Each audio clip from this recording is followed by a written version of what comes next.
Friends, in today's session of financial accounting subject,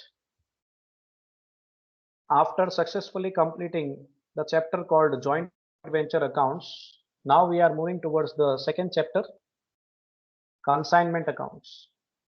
First, we will have an idea about the theory of consignment accounts, what exactly are consignment accounts.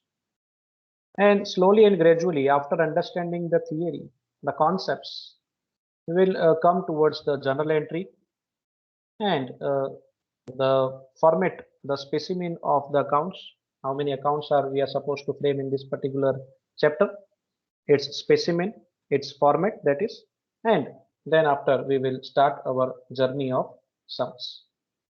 So let us try to understand the theory of consignment accounts. Let's have its introduction first.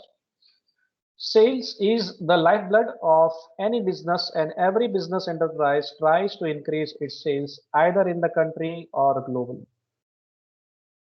If it has no source to open a branch at different places, or we can say distinct places, or in foreign country, then it will sell its goods through dealers, experienced dealers.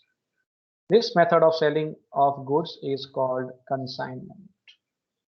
We are trying to understand the concept of consignment. Consignment concept को समझने की कोशिश कर रहे हैं. कोई भी business जो स्पेशली मैन्युफैक्चरिंग बिजनेस के अंदर जुड़ा हुआ हो, तो जो भी बिजनेस है सर, उसमें सबसे इम्पोर्टेंट चीज एक जो होती है वो है sales.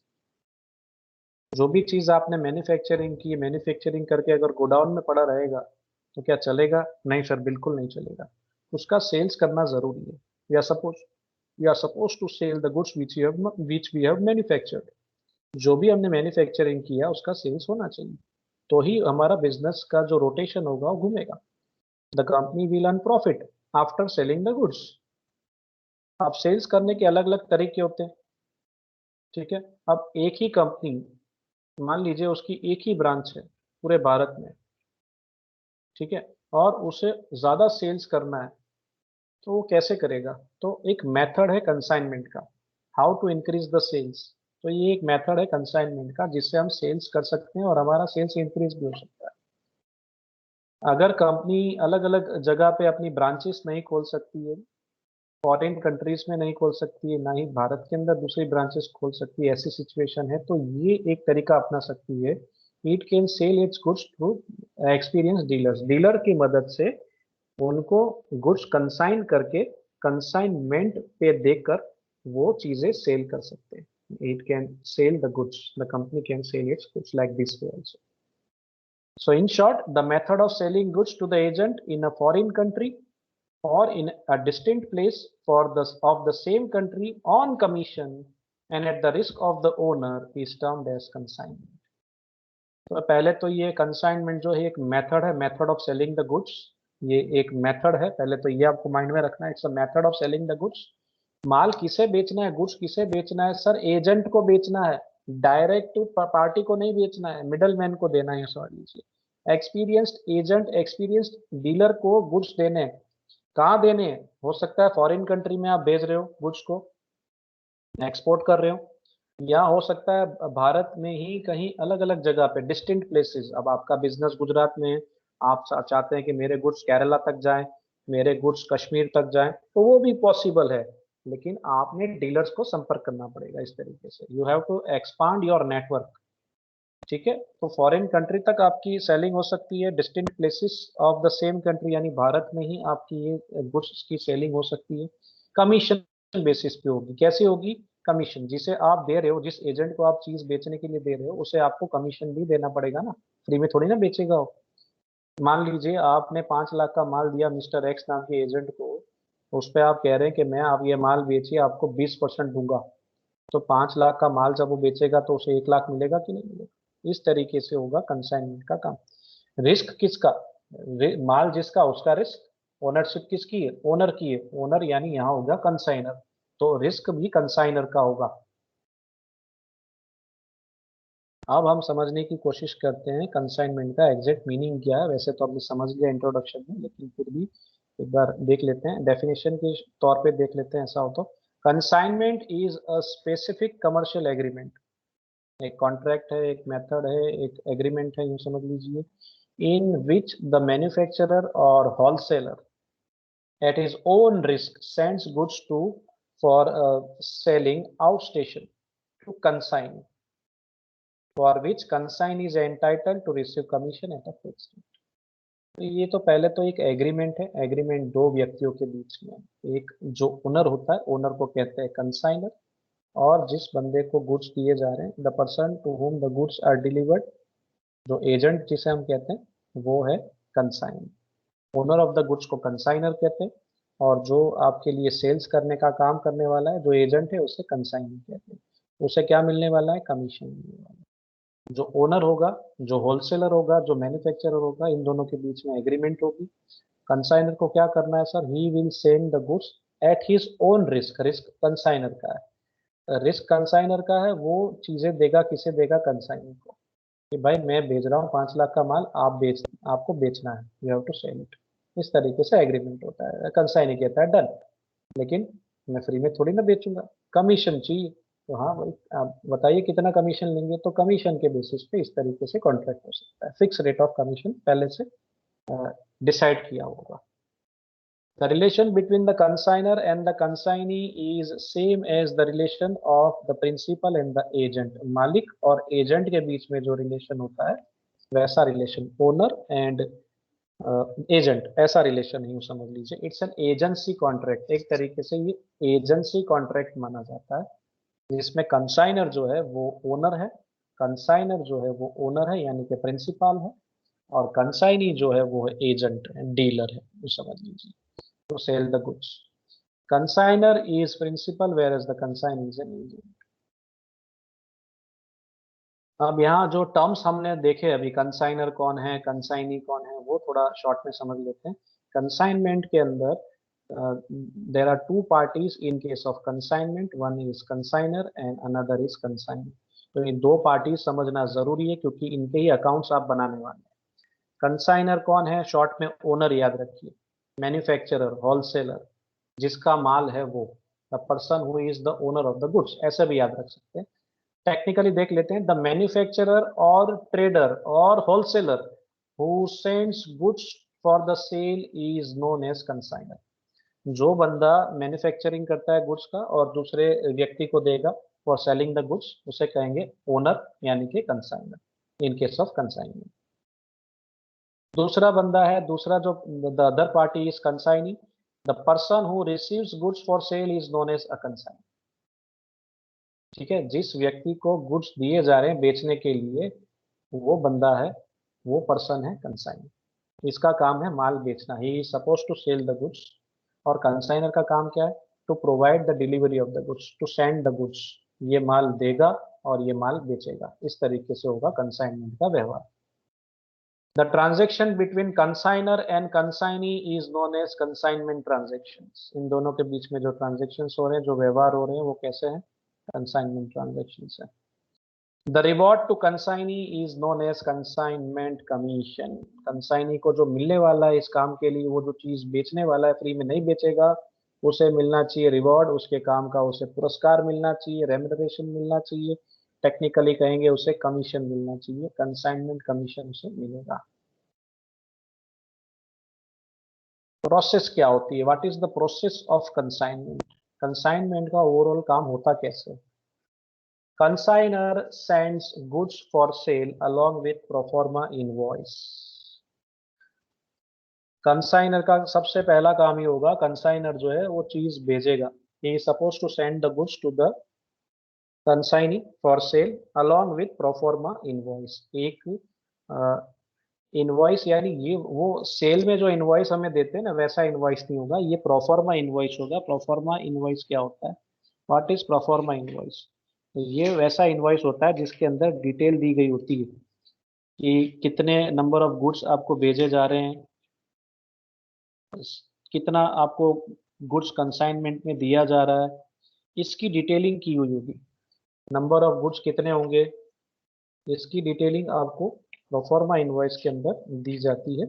So proforma invoice is very very important. Basically इसके अंदर जो इंफॉर्मेशन होती है वो कुछ इस प्रकार की होती है। डिस्क्रिप्शन ऑफ गुड्स होता है, उसका वेट होता है, यूनिट्स होते हैं, कॉस्ट प्राइस लिखा जाता है, एक्सपेंसेस ऑफ गुड्स होते हैं, फॉर डिस्पैचिंग द गुड्स के जो भी एक्सपेंसेस किए जा रहे हैं फॉर डिस्पैचिंग द गुड्स, ये सारी इंफॉर्मेशन इसके अंदर, दैट इज प्रोफार्मा इनवॉइस। उसके बाद at the time of dispatching goods consignor pays various expenses. Consignor ने सबसे पहले तो गुड्स सेंड करने प्रोफार्मा इनवॉइस के साथ।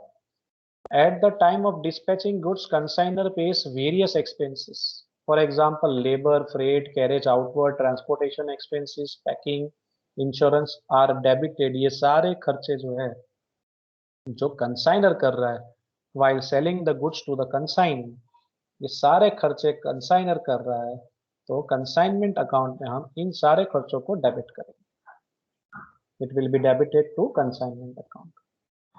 उसके बाद after receiving the delivery of the goods, हमने कंसाइनर ने माल भेजा, अब ये मिलेंगे किसको? कंसाइनी को मिलेंगे। After receiving the delivery of the goods consignee page certain expenses, consignee भी कुछ खर्चा करेगा। Octroi and all such expenses which are required for maintaining the goods, goods को मेंटेन करने के पीछे जो खर्चा हो रहा है वो भी करेगा। देखिए ओनरशिप कंसाइनर की, कंसाइनी की ओनरशिप नहीं है, माल की मालिकी जो है वो कंसाइनर की है, ओनर की है। कंसाइनी मालिक नहीं है, वो तो सिर्फ बेचने के लिए उसके पास गुड्स आए। He is not the real owner of the goods, ये माइंड में रखिए। तो कंसाइनी जो भी खर्चा कर रहा है it is done on behalf of consignor. ये सारे खर्चे कंसाइनर के लिए ही कर रहा है, खुद के लिए नहीं कर रहा है। ठीक है, तो ये सारे खर्चे फिर से जितने भी खर्चे यहाँ तो कंसाइनर ने किए, यहाँ तो कंसाइनी ने किए, किसी ने भी किए। All expenses will be debited to consignment account. और अगर कोई खर्चा कंसाइनी ने किया है तो उसकी अकाउंट में क्रेडिट होगा, that expenses will B credit.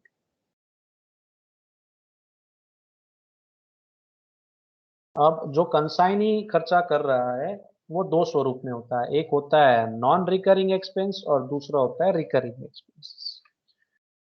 Non recurring expenses क्या होता है वो समझ लेते हैं पहले। The consignee arranges for storage of the goods in godown. अब माल आया है तो रास्ते पे तो रखना नहीं है, गोडाउन की व्यवस्था करनी होगी, गुड्स वहां पे रखने होंगे। The expenses incurred till the goods are sent to godown of consignee are termed as non-recurring expenses. ये खर्चे नॉर्मली बार बार नहीं होते हैं। एक बार मान लीजिए 5 लाख का माल आ गया, हो सकता है 1 महीना, 2 महीना, 3 महीने तक आप वही माल बेच रहे हैं, यानी ये बार बार नहीं होते हैं। नॉन रिकरिंग एक्सपेंसेस बार बार नहीं होते, not repeated. This expenses are not repeated again and again in daily uses, daily basis पे नहीं होते हैं। एक बार हुआ, महीना, 2 महीना, 3 महीना आ रहा, तो एक जगह से यानी कि ट्रांसपोर्ट से, मान लीजिए ट्रांसपोर्ट से माल लाकर रखना है गोडाउन में, तो उसके पीछे जो खर्चा हो रहा है उसको कहते हैं एक तरीके से नॉन रिकरिंग एक्सपेंसेस। वो कैसे होते हैं? गुड्स को लोडिंग करना, अनलोडिंग करना, यानी loading and unloading expenses, clearing charges हो सकता है, एक्सपोर्ट इंपोर्ट की बातें हो रही है, कस्टम्स हो सकता है, ऑक्ट्री हो सकता है, कैरेज इनवर्ड हो सकता है, लेबर चार्जेस हो सकता है। तो ये सारे जो एक्सपेंसेस है वो नॉन रिकरिंग एक्सपेंसेस है। It is done before sale, it is done before sale. Recurring expenses क्या है? सेल करते वक्त जो एक्सपेंसेस हो रहे हैं, the expenses incurred after the goods are sent to the godown of the consign. एक बार गोडाउन पे माल पहुंच गया, उसके बाद जो खर्चे हो रहे हैं ये डेली बेसिस पे होते हैं, यानी ये कंटिन्यूस फॉर्म में होते हैं, रिपीटेड फॉर्म में होते हैं, ऐसे एक्सपेंसेस हैं, यानी ये एक्सपेंसेस होने ही होने हैं आपको, रिकरिंग एक्सपेंसेस है। एग्जाम्पल है इसके, रेंट ऑफ गोडाउन देना पड़ेगा, महीना हो गया, भाड़ा हो गया, दे दीजिए, ड्यू हो गया है। इंश्योरेंस ले आओ, सैलरी ऑफ सेल्समैन हो सकता है, कमीशन की बातें हो सकती है, जो सेल्समैन रखे हैं उनको देनी होगी कमीशन। एडवर्टाइजमेंट का खर्चा हो सकता है, ऑफिस का खर्चा हो सकता है, मेंटेनेंस हो सकता है, एडमिनिस्ट्रेटिव चार्जेस हो सकते हैं, वगैरह वगैरह। ये खर्चे जो है सेल्स से जुड़े हुए हैं, यानी गोडाउन में एक बार माल आ गया उसके बाद जो खर्चे किए जा रहे हैं उसको बेचने के, गुड्स को मेंटेन करने के, वो सारे खर्चे रिकरिंग एक्सपेंसेस माने जाते हैं। यहाँ पे आपको एक चीज का खास ध्यान रखना है, remember that at the time of valuation of closing stock proportionate amount of non-recurring expenses are included in it, but recurring expenses are not included. ऐसा क्यों, ये समझ लेते हैं। जब हम क्लोजिंग स्टॉक, कंसाइनमेंट अकाउंट में क्लोजिंग स्टॉक का वैल्यूएशन करना इंपॉर्टेंट है। उसका वैल्यूएशन करना हमें आना चाहिए, क्योंकि कंसाइनमेंट अकाउंट के अंदर हो सकता है कि जो 5 लाख का माल भेजा हो, जब हम अकाउंट क्लोज करने वाले हो तब हो सकता है कि उसमें से 80% माल बेचा हो, 20% बाकी है, तो क्लोजिंग स्टॉक का वैल्यूएशन करना पड़ता है। तो क्लोजिंग स्टॉक का वैल्यूएशन करते वक्त हमें एक चीज का खास ध्यान रखना है, proportionate amount of non recurring expenses are included in it. जो भी नॉन रिकरिंग एक्सपेंसेस है आर इंक्लूडेड इन इट, उनको कैलकुलेशन में इंक्लूड करना होगा। उसमें से कुछ हिस्सा, जैसे सब में इंफॉर्मेशन दिया होगा वैसे हम उसका कुछ हिस्सा इसके अंदर ऐड करेंगे कैलकुलेशन में, लेकिन recurring expenses are not included. Recurring expenses को क्लोजिंग स्टॉक के वैल्यूएशन में बिल्कुल ध्यान में नहीं लेना है। यानी non recurring will be included as per the information given in the sum, recurring expenses will not be included. ऐसा क्यों? Because recurring expenses are incurred for the goods which are sold. Recurring expenses हम goods को बेचने के पीछे करते हैं। हमने देखा था सैलरी की, सेल्समैन की सैलरी, कमीशन, एडवर्टाइजमेंट एक्सपेंसेस, ये रिकरिंग एक्सपेंसेस है, वो गुड्स को बेचने के पीछे किए जाते हैं। एंड क्लोजिंग स्टॉक क्या होता है? Is still unsold. Closing stock जो है वो माल तो बिका ही नहीं, इट इज नॉट सोल्ड। तो वहाँ रिकरिंग एक्सपेंसेस को इग्नोर करना है और नॉन रिकरिंग एक्सपेंसेस को सिर्फ ध्यान में लेना है।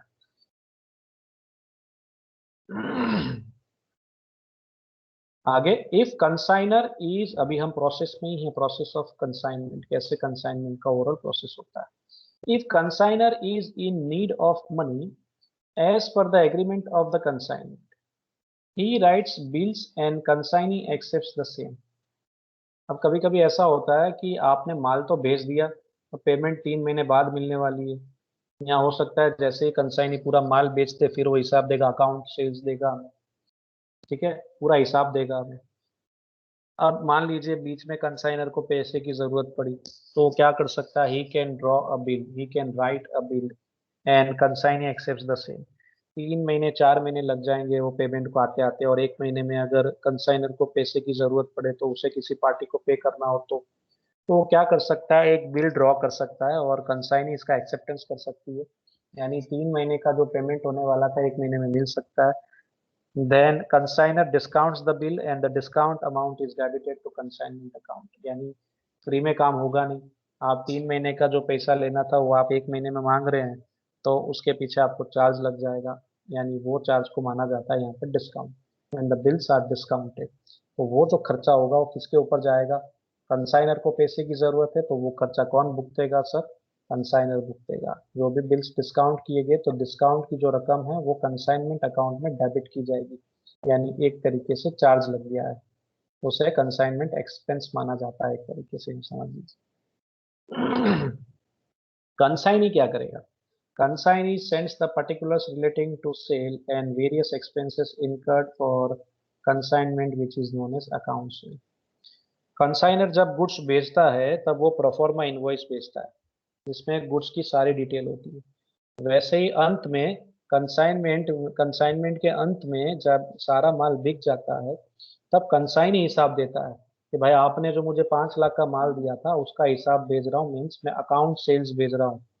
ठीक है, आपने मुझे भाई 5 लाख का माल दिया था, उस पे मैंने 50,000 का खर्चा किया, वो 50,000 माइनस कर देगा, या और जो भी खर्चे वगैरह है, जो भी पेमेंट की हुई है उसने, मान लीजिए बीच में कुछ 50,000 1 लाख रुपए दिए हैं, तो पेमेंट मेड इन बिटवीन वो डिडक्ट करके वो अपना अकाउंट से खींचेगा।